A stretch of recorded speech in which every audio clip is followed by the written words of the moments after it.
Hello, my gorgeous crones. We are at day two of the Crone Power workshop. And today we are looking at self-love, even loving our limiting beliefs. Hard to believe. I know that just sounds totally perverse because let's face it, everyone thinks, there's something, if I'm thinking something wrong, if I'm feeling something wrong, if something looks like it's wrong out there, then God, I hate it. I'm just totally frustrated and I have to fix it and it's a problem. And what do you mean? What do you mean by to love my limiting beliefs?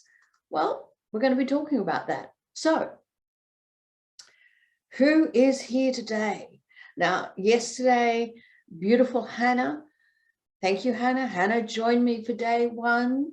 Hannah, as it stands, is in the top spot for the prize that I'm giving at the end of tomorrow's workshop, that being the Sacred Crone alignment session. So much goddamn fun. I just love it, love it. I love doing them. They're fun, they're light, they're breezy. You come in with one thing you want to look at, and I get you to, when you book in through Calendly, I get you to give me a little idea of what it is that you're wanting to do so that I can prepare for you a tapping, so an EFT, a tapping specifically for you, that we can do the best guided meditation that it is my favorite, and it is the one that I know taps you straight into, bypasses all the nonsense and gets you straight into your inner wisdom. So for those of us who maybe are so stuck in our head and have never really discovered that space outside, that is under all that thinking, this little guided meditation is spot on in helping you locate the space from which your true self and true wisdom actually arises from.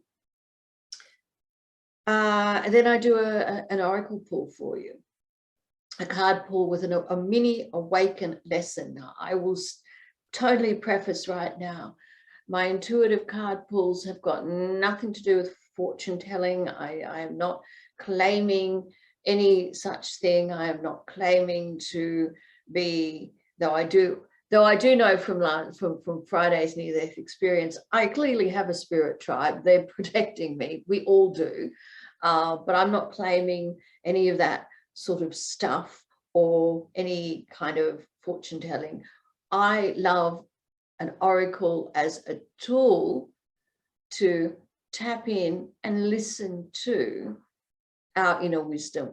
So we're all spirit guided. We all have our own answers within. And so for me, it's just another one of those tools that when I'm centered and aligned and listening in, take a few deep breaths and I'm in my space.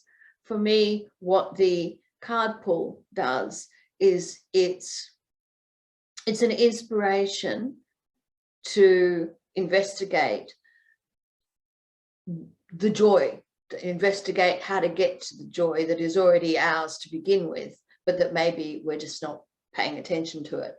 And I frame all my card pulls from my Awaken the Joy Within framework. That's how I interpret and analyze it. So the lesson that you get from it is from my framework, guided by the inspirational message of the oracle. So that's how it works. And so with that, you get a little boosted alignment session on a particular issue that you've brought forward, and go off with a whole lot of hope and a whole lot of high vibe energy. And this is what I love. Absolutely. When you work with me, it's not about digging around the past. It's not about analyzing and looking for problems in your thinking and figuring out why you're thinking it and coming up with different ways of thinking. It's simply that the core of how I work from the 3 principles framework is that underlying our momentary lapse of reason, our momentary lapse of getting caught up in the story in our head, is simply that underneath that we are spirit. We are energetic beings. We are plugged into the universe. We have absolutely every answer within. There is nothing wrong with us. We are not broken. We never have been broken. We never will be broken. No amount of crummy thinking can pollute our core spirit being. It can put cloud over it so we don't sort of see it, but it doesn't pollute it.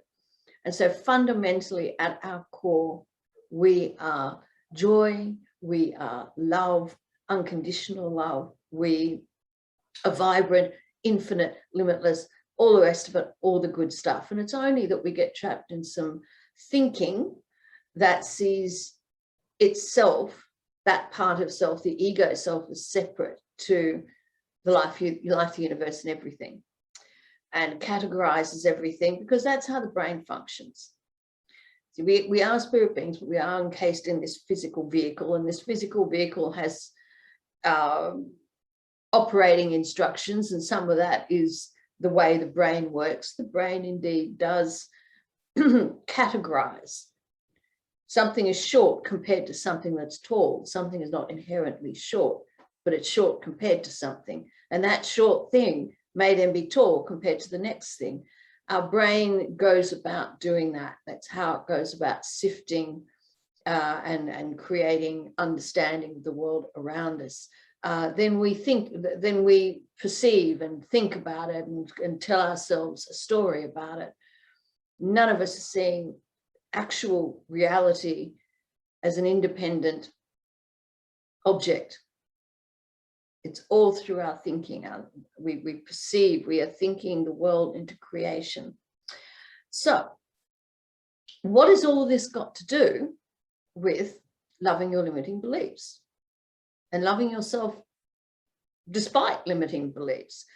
Well, you're getting a little hint underneath it, is that the bit to love, the bit to understand first, is that we are actually love. A lot of us go through this world believing that we're broken.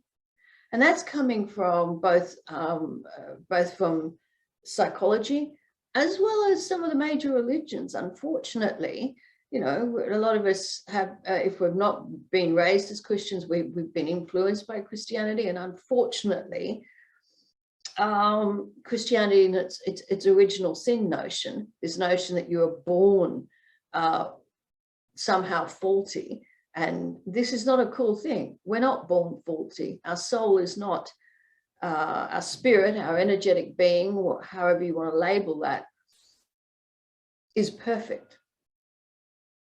It is radiant. It is the same stuff as the divine and the universe and all the stuff, all the good stuff. So we have never, nor will we ever be born into this world. And that's even, I know it's hard to believe, but that's even rapists, murderers, pedophiles, and all the people in the world that we label as monsters. Even those people, their fundamental soul, their fundamental spirit is whole, is radiant. Unfortunately, they are so obscured. Now, as Buddhists, you might say karmic seeds, they are so obscured from understanding their true light of being that they are responding from fear, anger, aversion, attachment, and that is coming out as really, really harmful behavior that indeed does need to be you know, addressed and even punished, even, you know, stopped, and even from a position of compassion for them and everybody else. We need to stop people harming others so they actually in the end stop harming themselves. They stop adding more and more layers of well, if you follow the Buddhist canon, adding more and more karmic seeds that are pollutant, that take them further and further away in multiple lifetimes from their true spirit being. But at the core, even the most heinous person, their core fundamental spirit being is love, is radiant, is unconditional love. It's the unconditional love of the universe, not to be confused by what our ego calls love in most of our attachments that we call relationships, that are categorized by the expectations we hold on that person and what we think they're going to. Hello, darling Halima. Oh, thank you so much. I am so glad that finally these commenty things are happening at the same time that they should be happening, and everything's technically working. I am thrilled. Hello, my dear. And I hope that you are doing well. And thank you for joining in for day 2. Now, for those of you who want to be in the running for the grand prize valued at $1,440, what you need to do to beat dear Hannah, who's in the lead at the moment, is you need to click RSVP going to all 3 events that are on in the group.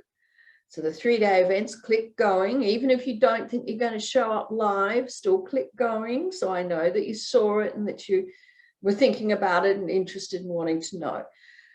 Come to at least one of the lives. So now we've had Hannah show up live. We've had Halima now show up live. Comment, say hey, and share some of your insights. Hannah, beautiful Hannah, yesterday was sharing her insights and commenting, this is what I'm wanting.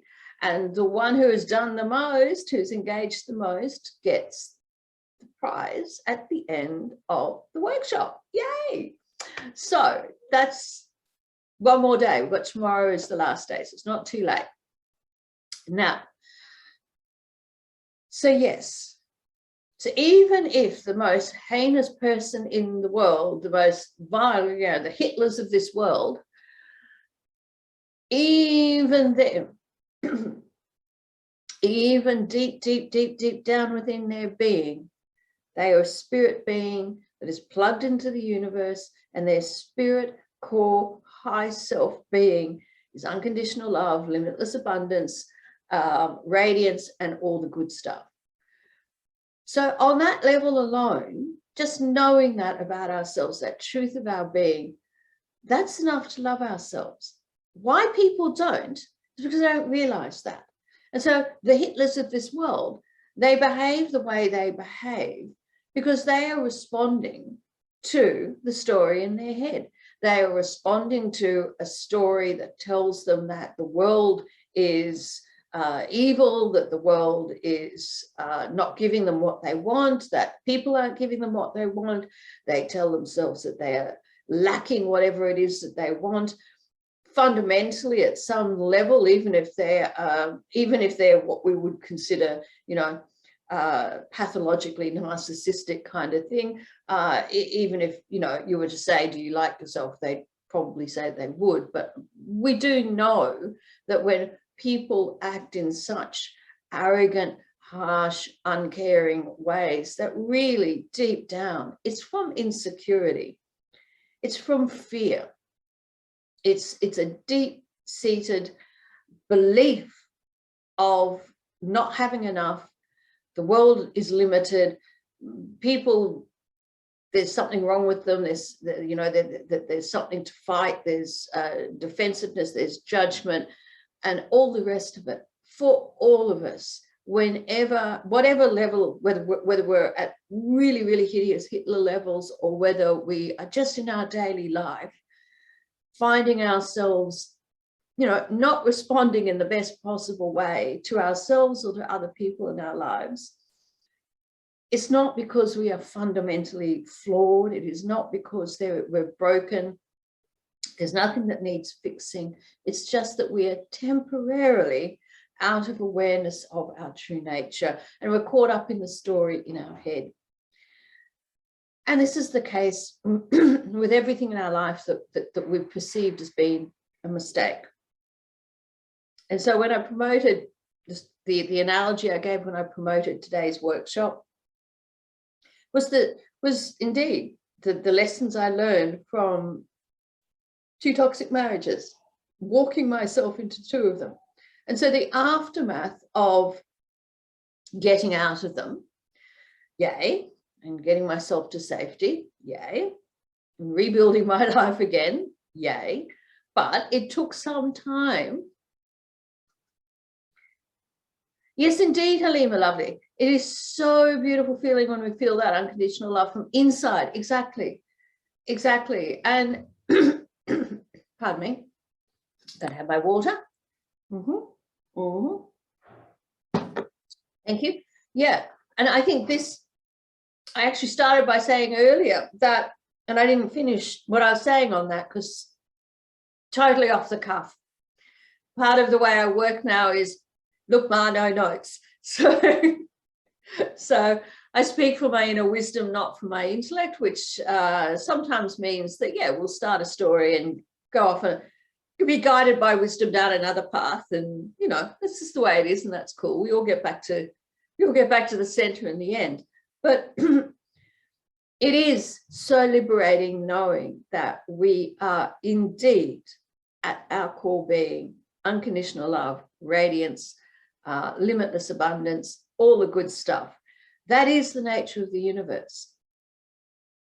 And the thing is, even if we're not aware of it at an intellectual level, we may not have an awareness of it, but we've all been at some level or another trained to, from both a religious, particularly Christian perspective, and also from a psychology perspective. I mean, even though, you know, Freud may well not be at the forefront of explanations of the psyche and the way of responding to the world, however, he did have a huge influence. Both Christianity and Freud speak about the inner core being, the inner core psyche, as being broken in some way, as being sinful or wrong in some way. I mean, Freud says that we're a hot mess of id, ego, and superego, and it's just like a hornet's nest in there and something to be really scared about. And Christianity indeed coming at us with original sin, this notion that we come into the world broken. We don't. We're never broken. Our core inner being is spirit. Our core inner being is energy. And the energy of the universe is love, unconditional love. And when we start with that first, with ourselves, always start with self. It's like being on an airplane during a calamity. Oxygen mask comes down, feed yourself first. So feed yourself with unconditional love first, and then worry about trying to help humanity.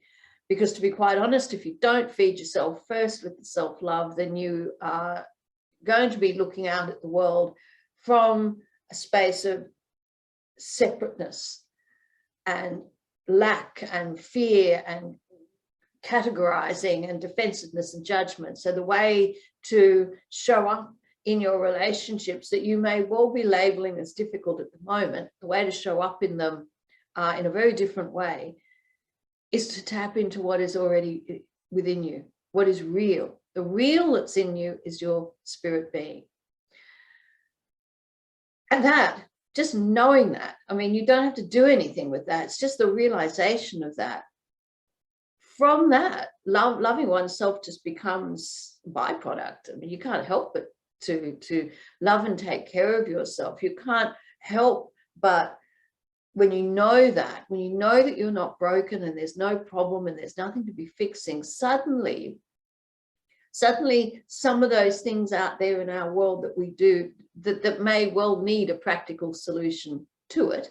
I'm not saying there isn't a physical world. I'm not saying that, you know, things like having to pay the rent, maybe finding ourselves without a home, maybe finding ourselves with some kind of illness or some difficulty. There are difficulties out there, absolutely. But when we understand that those difficulties are not a reflection of our core inner being, so the mistakes that we may well make along the way, that we find ourselves in a difficult situation, partly because of the decisions we've made. Here's the thing, and this is why I learned about coming out of my 2 abusive marriages. It was absolutely the hardest step. It was not about them, actually. It was not about letting go of them and their crap and all the rest of it. It was about forgiving myself. It was about understanding and accepting and forgiving myself for responding in the best possible way I could at the time with what I had. Not being hard on myself. I was so hard on myself for years after leaving, and particularly in regards to the second marriage, because it was like, well, what, didn't you learn anything from the first one? You had to walk into a second one. And the second one, I completely blew up my life to be in, that I'd created in between, and I brought myself to safety, and I'd rebuilt my life. And I think the hardest thing that I had to forgive myself about was the not being grateful for what I had actually created for myself. That I blew it up, moved continents, got myself into another very, very difficult situation, and then found myself back here with nothing, and older and even more precarious than I was before. I was really hard on myself. Friday's near-death experience was me having a momentary lapse of being hard on myself. It wasn't everybody else. It wasn't, it was me. Oh my God, how can I have made that decision? And what was I thinking? All that stuff. The thing is, we don't control what thought pops in our head. We don't control what nervous system emotional response arises because of that thought. And if we don't understand, and I did not know, I did not have embodied insight that had transformed my experience of self and the world, I didn't have it. I didn't know it. I was still bumping around the world back then, even with multiple degrees in psychology and counseling and working in this space for decades. I was laboring under the illusion that the majority are laboring under, that the outside world is causing our feelings, and that if we think there's a problem, we have to somehow analyze it, look for the roots of it, change it, that we're never okay in any situation until that situation is fixed. This is what we're told. This is what we're told in movies and books and music and by experts. And it's simply not true. This is what is in my framework, the 3 principles framework. This is what's called the innocent oppression. It's, we oppress ourselves, we cause our own suffering. Now, of course, if we knew about it, we wouldn't, but we don't. And also, just by nature of our physical form in this world, we don't have control over what thought pops in our head. We don't have control over the emotion that arises. We don't need to focus on what the content of thinking is or where it came from or why. We don't have to chase it down rabbit holes, which is pretty much what we're told to do. We don't have to try and control it. Once we understand that it just ebbs and flows, and if we leave it alone and let it just do its thing, like the tide, that underneath that is our core true self, is that radiant wisdom, is that innate joy. When we realize that as truth, as inspired, intuitive, transformative, realized, embodied truth, the game changes completely. What is amazing is over the last maybe couple of 100 years, we have moved we've moved away from acknowledging the ghost in the machine, the spirit in the machine, the spirit, the architect of energy. Unless you're doing quantum physics, we've got to bring quantum physics far more accessible, because it really does explain how things work mechanically, and fits very, very well in bolstering what, it's New Age, spiritual religion, all that kind of stuff. There's the spiritual way of being. It actually bolsters it.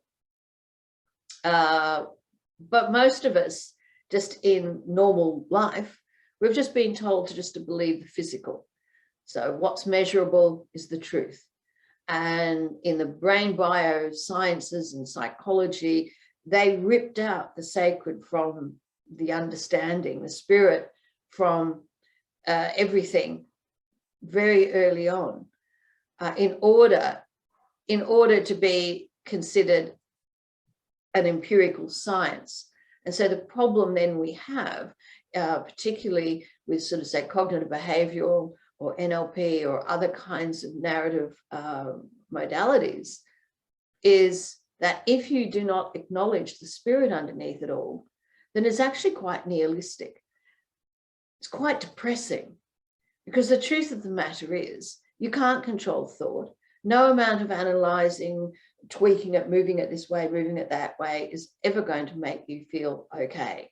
In fact, it'll take you further away from your innate okayness. And this is why most of these main modalities don't work. And then they are also underpinned by a tacit belief that there's something wrong and broken, needs fixing, as pathological. It's not the truth. Let me catch up with my beautiful, beautiful Hannah. Yes, yes, my dear Halima, yes. Yes, you've had two, yeah, you've left two crappy marriages too. Feel that I will find a loving soulmate. Yeah. Well, look, see, I'm absolutely the key, I guess, to the loving soulmate. All those beautiful souls are out there, and we absolutely have the capacity within us to connect spirit to spirit. And this is why I kind of believe that when our spirit being connects with someone else's spirit being, that then we get to have goodwill to goodwill. I guess what I'm saying is I don't necessarily take to this notion that there's just one person out there or one right person and they fit a label and a category and all the rest of it. When we show up in our relationships from our higher self and choose to see the higher self in everyone, then what happens is the relationships aren't categorized by, well, that's my kid, that's my parent, that's my partner, that's my friend, that's my, because our souls aren't categorized, our spirit being is not categorized. And then if we show up within ourselves in that way first, by acknowledging, loving, vibing, and spreading out into the world from our spirit being, from our higher self, then we see it in others, we see that higher self in others, we get to completely transform our relationships. One of the things that when I started to really take this in and understand it, one of the things that I looked back on those two marriages of mine was, well, and this is not what you need to do in the sense of going back, well, what if? There is no what if. And that's it. That's one of the things, is there's no what if. Part of what takes us down the path of regret and guilt and shame and not liking ourselves and getting all up in our head about it, is this notion that, well, you know, we should have known better. No, we shouldn't have known better. We knew what we knew when we knew it. And everything is for our benefit in the end, even the two abusive marriages, even whatever the difficulty is that we're facing in life, everything is for our benefit. And we showed up with what we knew in the best possible way, with the best possible intentions at the time. And that's all we can do. So there's no point going backwards, reanalyzing anything at all. The only reason to look back on our lives is to see how far we've come. That's it. End of story. Past is dead. So hence why when working with me, we don't start looking backwards and analyzing what happened and staying stuck there, reliving the past in the present moment. No answer will ever be found in the past. You did the best you could. They were doing the best they could. Even our abusive husbands were doing the best they could with what they had at the time. Was it healthy? No. Does it mean that we had to stay in abuse simply because we acknowledge they're doing the best that they could? No, we have a universal contract to not harm ourselves, to not put ourselves in harm, to not remain in harm, and not to harm others to the best of our ability. So absolutely not. But we can then at least let go of them and let go of our own choices when we know that honestly we did the best we could. Simple as that. And you let people go with love. But on the other side, showing up with unconditional love in our relationships, one of the other difficult relationships in my life that I've talked about quite a lot has been my relationship with my dad, my experience of my relationship with my dad, for sure. Now, observably, he's done some really difficult things. Absolutely. However, the suffering that I caused myself by my conclusions I made about self based on what he did or didn't do or said or didn't say, and all the armoring that I did, and all the dress rehearsing ahead of any interaction, and all the suffering, that was me. That was the story in my head. And when I really understood it at the core of my being, the truth of what we're talking about, that fundamentally we are all love. We may not act that way, we may not see it that way, but fundamentally we are spirit beings, higher self, love. We just don't access it all the time. So when I allowed myself to see my dad in all his faultiness, in all his difficult behavior based on his own story in his head, whatever that was, I didn't need to analyze him. And that's it. You don't need to analyze anybody or even yourself. If you're behaving in a way where your feelings, if you've got any crummy thinking and you've got anxious and scared and fearful and crummy feelings coming up because of your thinking in the moment. If you are not catching the thinking and feeling, but you're seeing your behavior as behavior that is not beneficial to self and others, you pretty much know that it's coming from some problem thinking and problem feeling. That's you, that's the other person. You don't really need to analyze why, it's just that. And it's the awareness, it's simply the awareness that momentarily we're caught up in a bit of a problem thinking, problem feeling, behavior loop, and it can dissolve immediately with the next new fresh thought and the next new fresh experience. And so we can be really, really so much more patient with ourselves and merciful and kind to ourselves and kind to others, knowing that, it's not solid, it's not real. At moments in time where we're acting off balance and we perceive everything to be a lot more difficult than it really is, that isn't the truth. It isn't who we are. And it isn't who they are. So be kind to yourself. This sort of bringing this right back to what has this kindness to self and kindness to your limiting beliefs. One of the things that I really have understood in approaching, well, we think that there's something problem maybe with, I don't know, hormonal weight gain, hands up, or problems with mistakes that we've made in the past and we're regretting them and all that sort of stuff, hands up. When we understand that we have done the very best we can with what we knew at the time, and that it is not our fundamental core being, and is not a sign that we're broken or anything like that, it just allows you to be a little bit more merciful. And in fact, part of the appreciation thing from yesterday, so if you haven't watched day one, watch day one. We were talking about appreciation being one of the key steps to letting go of our limiting beliefs and getting out of our problem thinking. Appreciation not just for the stuff you want and the stuff you've got, but appreciating the whole complexity of your human experience. And that includes, you know, the difficult times, the times you didn't maybe make the best possible decision or show up in the most healthful way. But there's a lesson in it. There's an opportunity in it.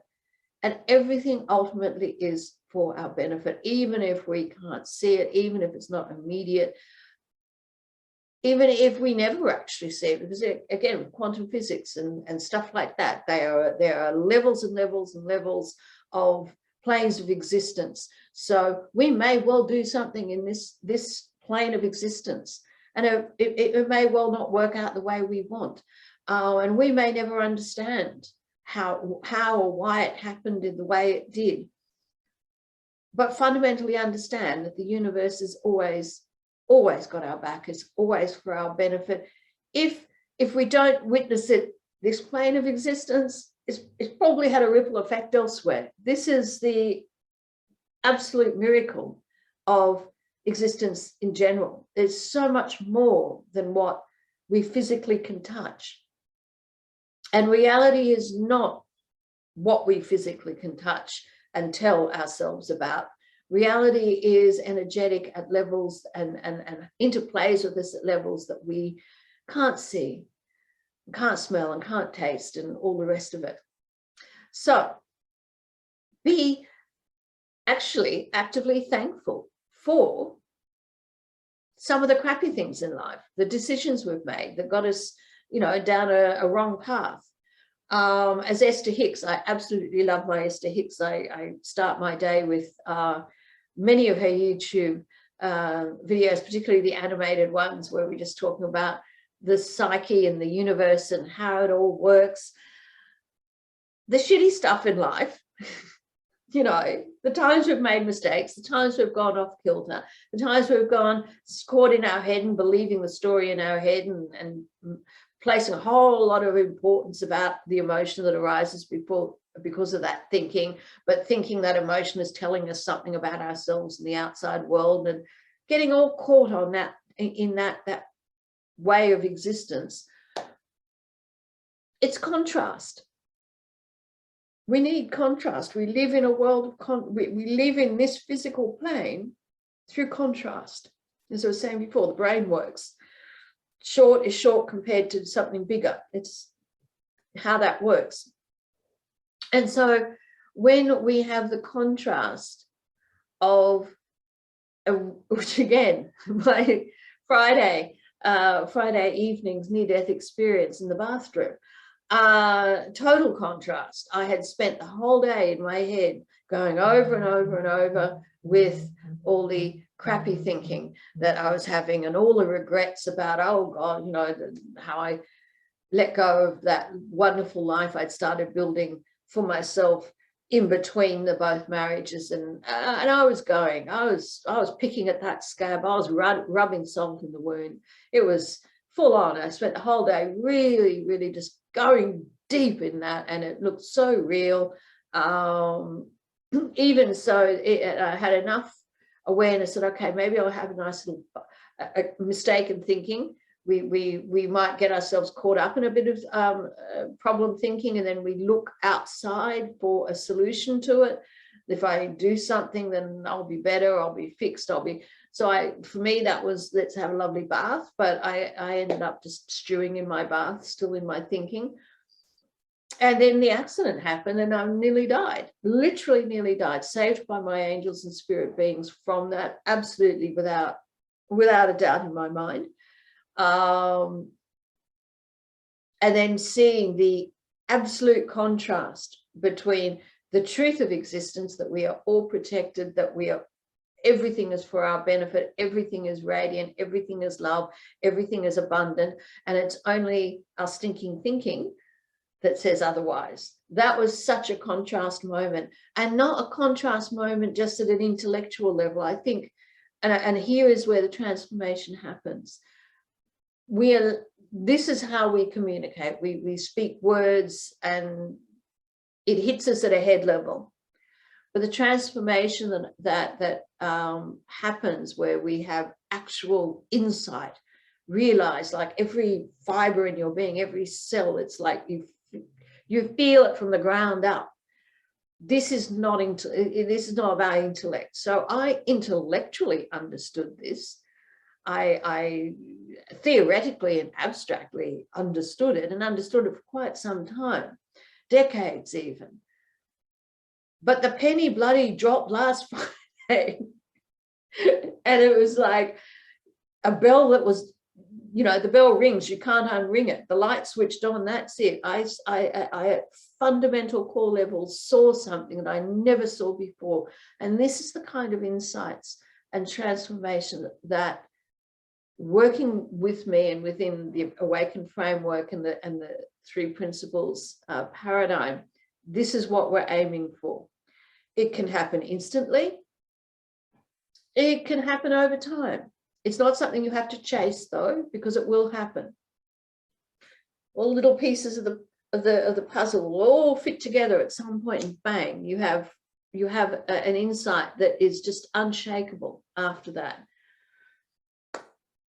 And when that happens, the impact on your life, without you actually having to go around telling people to change their behavior or changing things, you know, in order to be okay, what you find is that those things that you thought were a problem fix themselves. Those difficult relationships you thought were difficult, suddenly they're not. That may well mean that you still do need to remove yourself from that relationship, particularly if there's physical harm involved, but you do it with such ease. You do it and then don't have all that extra baggage afterwards of analyzing and trying to find closure and all this sort of stuff that comes with not realizing the true essence of your being, and not having the kind of compassion and mercy for the other person. Compassion and mercy for another person does not mean, and forgiveness and all that, does not mean that you necessarily continue on in the same form of relationship or any relationship. It doesn't necessarily mean that. It could mean that though. There are people who might be looking at their relationship with a family member or partner or something and thinking it's the end of the road. But when they show up in their own self-love, in their own spirit love, and here's the key here, it's not self-love up here. It's not ego self-love. Most of the self-help, self-improvement, new agey psychology, whatever it is, most of them, when they're talking about self-love, they are talking about up here, ego. They're talking about positive affirmation, thinking up here, and it keeps you up here. I'm not talking about that, because the answer is not up here. I'm talking about tapping into what is your true being, which is unconditional love. And when we show up in unconditional love for ourselves, we get to then show up to the rest of the world in that core confidence, in that radiance. When you live from that space, when you find that space within and you keep coming back to it and keep trusting in it, showing it to yourself, and then showing up with it in the rest of the world, what happens is there's no need for excuses. Up here, when we say self-love, and then you get all caught up in that boundary setting, and I've got to make people behave in a certain way in order for me to be okay, and all the rest of it. Yeah, it is a huge aha moment, Halima. We're using words are so goddamn limited. And this is the truth. This is the truth. It's this, I can only speak it to you at the moment. I can't take my head off and put it on your head. I can't take my soul out and shove it in yours for you to feel what I'm experiencing as I speak to you. But what I can do is guide you and support you and cheer you on and encourage you to have your own aha moments, your own experiential, transformative insight. And believe me, it is miraculous. It really is. And it has an impact in your life in ways that you just don't realize. You can't think it, because there's no thinking your way into this wisdom. And you cannot possibly conceive of how deep and far-reaching the impact is when you show up, sometimes wobbly. Like I said, Friday, I got a little bit caught up in my old thinking.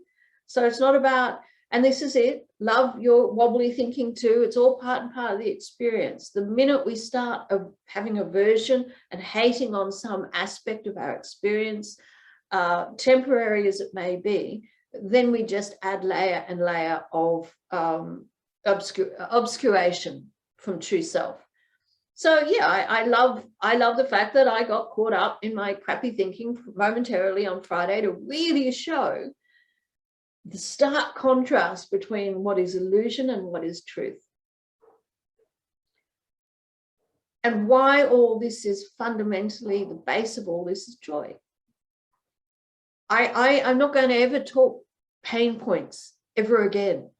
I had one of those business coaches recently who doing sort of trying to get me to talk about, yeah, but you've got to talk about the problem. You've got to speak to their problem.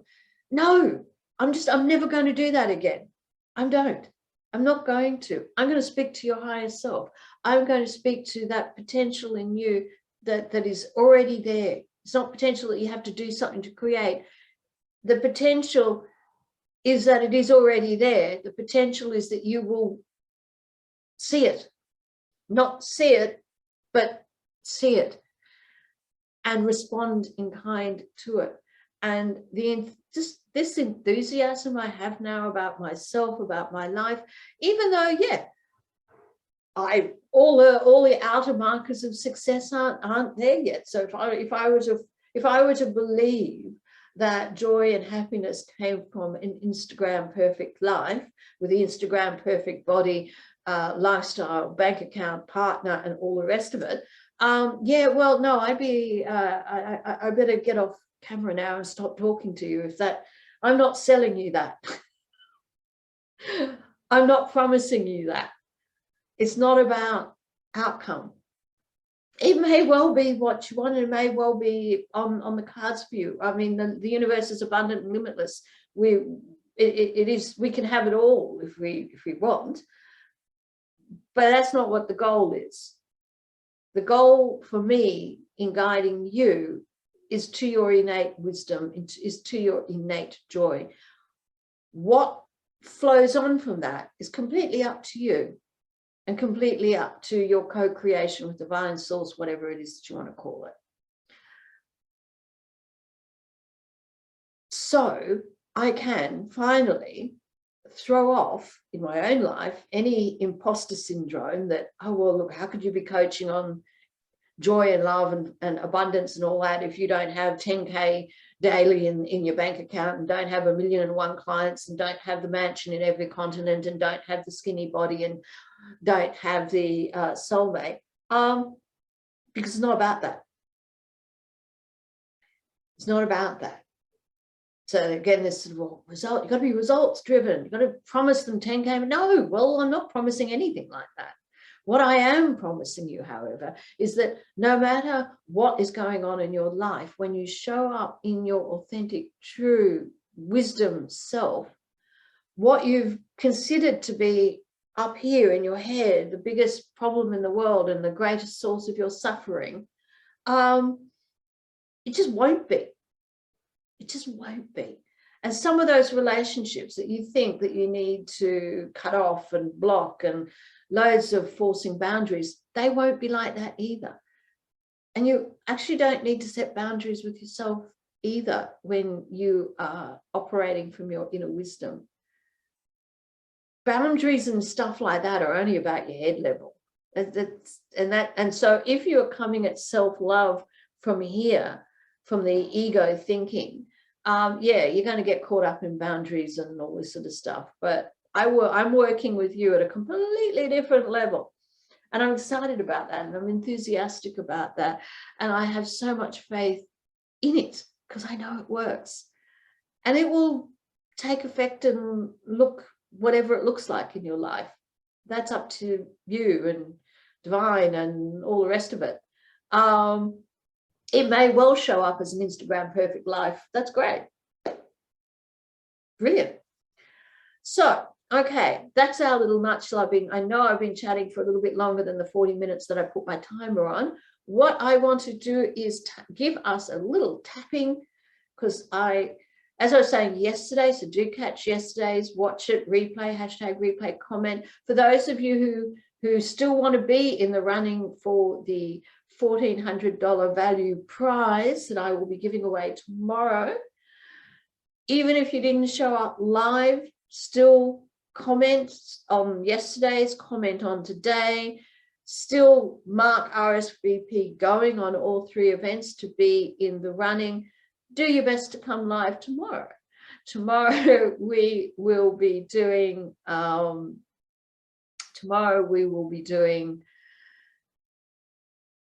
to be okay even when things even when the shit hits the fan.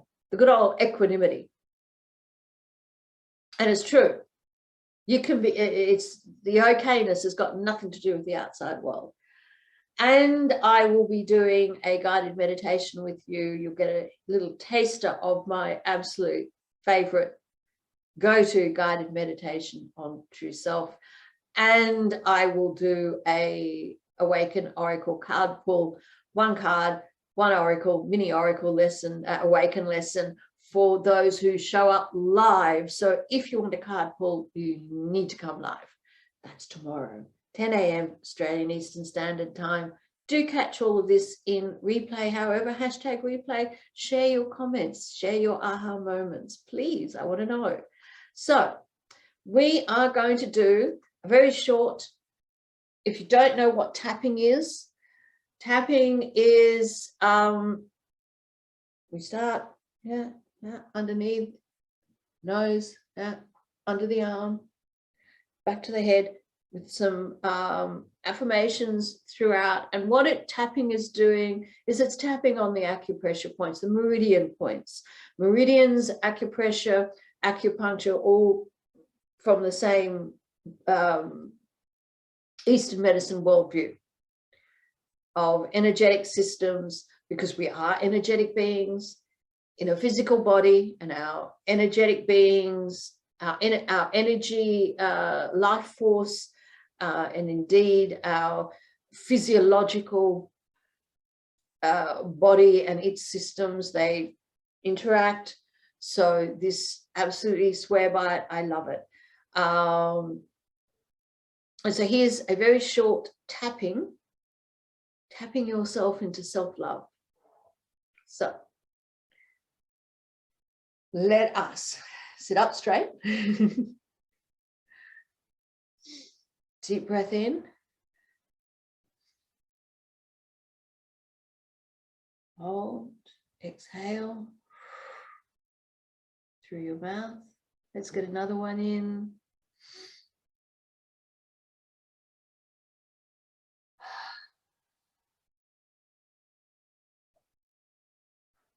Beautiful. Okay. So follow along. Anchoring. So I'm taking full responsibility for my well-being. I tap along. I choose to love myself. To really love and accept myself.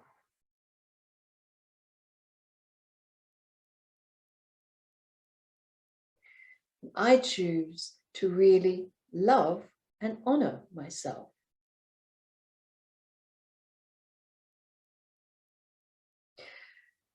And maybe those that I have blocked in my life, or those in my life who I have thought didn't love me, or who have maybe have given me messages to not love myself.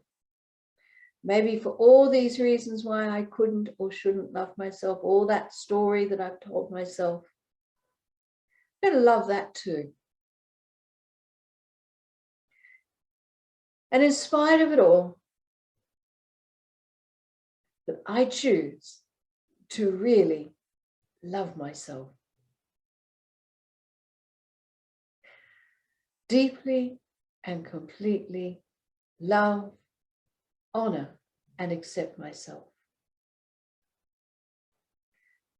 And everyone else too.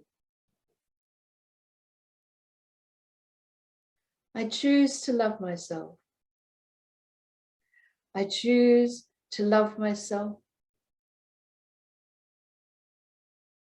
I mean, really love myself. I choose to recognize that I am worthy and deserving of love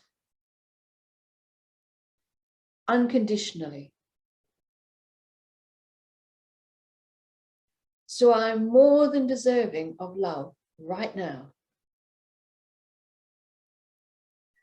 Just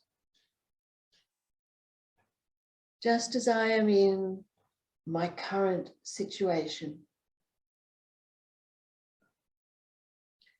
Sometimes I might tell myself, in order to be worthy of love, I need to do this or that other thing. And I need to have achieved certain things. That I need to have more money or less weight. All these conditions.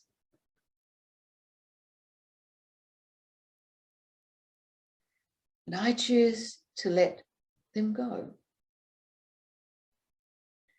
I don't need a reason to love myself. I choose to love myself unreasonably. I choose to love myself unconditionally. Maybe that's not familiar to me. Maybe in my past, love was very conditional. I was loved when I did things right. I was loved when I got good grades.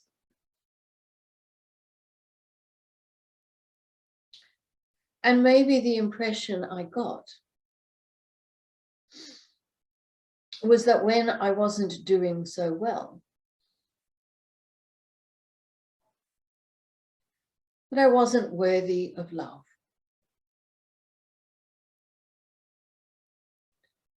And that was a misunderstanding.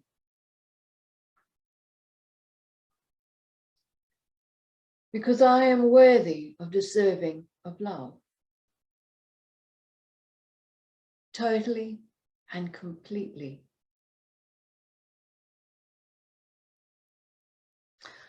I am a unique expression of divine love and light.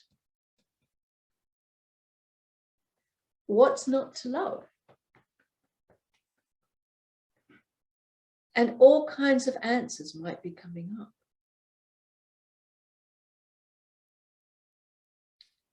These reasons why I couldn't or shouldn't love myself. And I may have a lot of reasons, but no good reasons. Maybe that I'm afraid that if I love myself unconditionally, I won't be motivated to change. Maybe I'll only take positive action if I'm convinced there's something unlovable about me.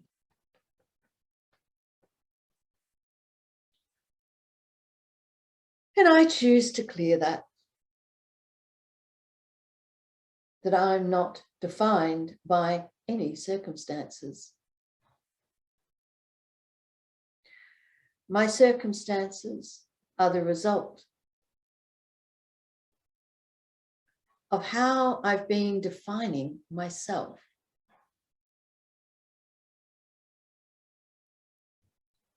As I define myself as someone worthy of love, I may be surprised by how easily I take positive action. if I really love myself, of course I'm going to want to improve things. I take positive action as an act of love towards myself.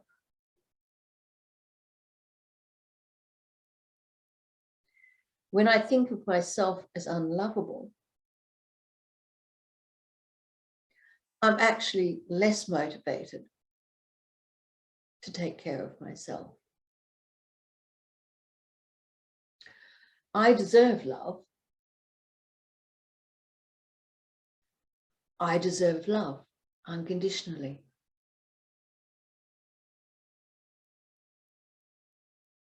Deep down inside, I've always known that.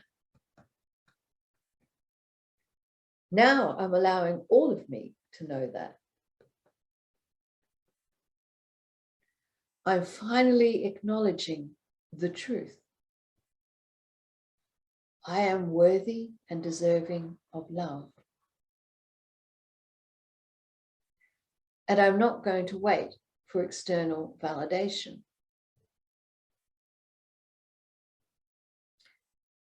The more I treat myself with love, the more others will see how lovable I am. And the more I see how lovable they are, it's a total win-win situation. So I'm allowing myself to love myself unconditionally. I acknowledge that I am love, unconditional, radiant, and abundant. In mind, body, and spirit. Let's take a deep breath.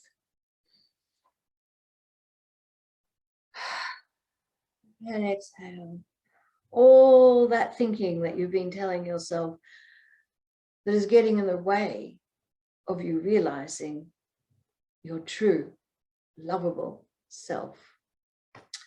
Well, that's so much fun. I love tapping and I love doing that. And I hope, let me know how that went for you. You can do that as many times as you want. And if tapping for me is something that you'd love more of, let me know. And I will record some individual tappings and make them available if that's something that you want. So let me check and see before I go. Let me see if there's anyone. I'll check my phone. Let me see if anyone's watching live and leaving one last comment. I know beautiful Halima was watching, so let's see if she. So hello, my dear Halima. Yep, yep. I'm going to respond to all your comments in a moment. For those of you who are watching this in replay, hashtag replay, let me know where you're watching from. Tell me how much, what you learned from it. Any aha moments, if you've got any questions, ask some questions. I'm here to answer questions. If you want to work with me, if you want what I've got, this feeling that the just complete and utter joy, even in times when I'm out of alignment of my innate joy and stuck in my thinking, but being able to snap back out of it and being able to just take everything as it comes and not be all sort of caught up in chasing certain results and experiences and all the rest of it. If you want the certainty and the inner peace and the confidence that comes from tapping into your inner wisdom and being guided by it and being supported in tapping in and being guided by it more and more and more. If you want to work with me, you can work with me one-on-one. I have my VIP 90-day VIP one-on-one CRONE Life Joy Reboot offer. It's a founder's offer at the moment. So as of November, the prices will be going up. You can pay up front and get a bonus alignment session if you pay up front, but I do have a 6-month installment plan as well. So if you want to know how to work with me one-on-one, comment below, reach out to me, DM me, post on the wall, whatever, reach out to me, let me know. We can set up a 15-minute chat and see if we are aligned to work together in this way.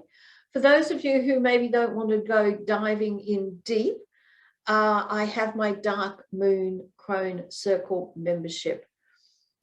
Crone circles are really important.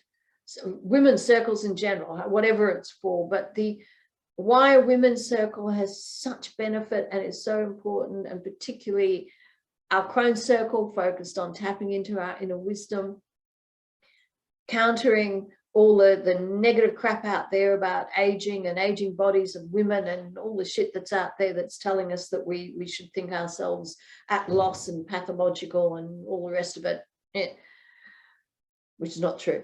But the benefit of circles, unlike, say, an informal gathering of women over coffee or a glass of wine or something, is that when we get together informally, more often than not, we just complain about shit. We just get stuck up here. We just, and that's because we're told that we should talk about the shit, and that if we get it off our chest, all the rest of it. Whoever came up with that that way of thinking, completely wrong. The more you focus on the shit, the more shit you're going to get. It's not cathartic. It's not going to result in anything. And the answers to life, the universe, and everything will never come from staying stuck in your head and complaining about life and the universe and yourself and everything, and then commiserating with the other person and keeping them stuck in their thinking. Whereas women's circles, and for us, our Crone circle, what it is intentional. It's an intentional, sacred space where we get to tap into our higher self and invite women, our Crone colleagues, our coven, whatever the heck you want to call it. We get then to tap into our higher self and then invite the other women to tap into their higher self. And we are there intentionally. We are there intentionally to tap into that wisdom and give back that wisdom and hold space in wisdom. It's a very, very different energetic experience to just sitting around and complaining with a glass of wine or a cup of coffee. Dark moon is the night before the new moon. So we're just at the moment in a full moon. Northern hemisphere last night, southern hemisphere now. It was at its peak this morning. The energy, the releasing energy of the full moon is still going to be lingering for another couple of days. But the dark moon is the crone moon. Why? The dark moon is that space, that emptiness between what was and what will be, the ending of a cycle before the beginning of the cycle. And it's that emptiness, that space of unknown that is not actually dead, it's dynamic. And that is actually the truth of our living existence. Our living experience is actually from that space. It's not what was, and it hasn't yet manifested in physical form. But when we learn to be comfortable in that, what I call a liminal space of becoming, it's neither. If we can sit in that space with comfort, sitting in that unknown, in confidence and enthusiasm, which is our nature, it's our fundamental nature. When we get to taste that and sit in that space, then we're no longer yearning to either go back and change things or worried about the future, because we just sit in that space and allow for our wisdom to arise in that space and take action from that. So that's why the dark moon is the crone moon, because this is what the crone wisdom is all about. So if you don't want to work deep with me one-on-one, because I can only fit 5 people in with that, But if you do, let me know, reach out, we can talk about that. But on the other hand, you can work with, join a CRONE circle, which I'm so excited about, and I love it. And each CRONE circle is slightly different in that we intuitively bring into that circle, along with sacred silence and sacred holding, oracle, tapping, guided meditation, somatic expression, somatic movement expression, whatever arises in that space is what you'll get to experience. So each CRONE circle, very, very different. And it's a monthly membership. And what you get for your monthly membership is you get to come to the circle, come live, and you also get the replays are available only for CRONE circle members. Plus you get access to daily support through the dedicated CRONE circle WhatsApp group. So we get to support each other throughout the whole of our cycle, not just at the dark moon. And I'm excited about that. And that's $33 a month, $33 US a month is the founding offer for the first 33 CRONEs that join. So I will put the links to both ways that you can work with me in the comment section of this video. So let me know what you thought. Ask your questions, share your aha moments, and join me tomorrow for day 3. Day 3, where we get to be okay even when things are not okay. I'll do an Oracle Awaken card pull, and I'll tell you who the winner is of the 1,444, I believe, value CRONE alignment session. Yay! Love you, love you, love you. Thank you, all my beautiful CRONEs. And reach out if you need anything. And this space is your space. So please share your stories, share your inspirations. Just share them directly to the wall. So that's all I ask of you. The wall is available. You can jump on live and talk. You can post a video. You can post photos and memes and whatever. You can talk about whatever it is pertaining to being a woman over 40 and your life experience and life, the universe and everything. But just do it directly. No sharing from your profile or page or other group. And I ask that simply because when you share from other spaces, it's mucked up with the algorithms and people don't see it and all the crap. So post directly. So if you see something you like on some other page, just download it and post it directly into the group, like with memes and things. Snap it, screenshot it, or download the image or whatever it is and post it directly to our group. But this space is your space. I want to hear from you. I want to see you supporting each other as well. So take care. Much love, love and light. See you all tomorrow for day 3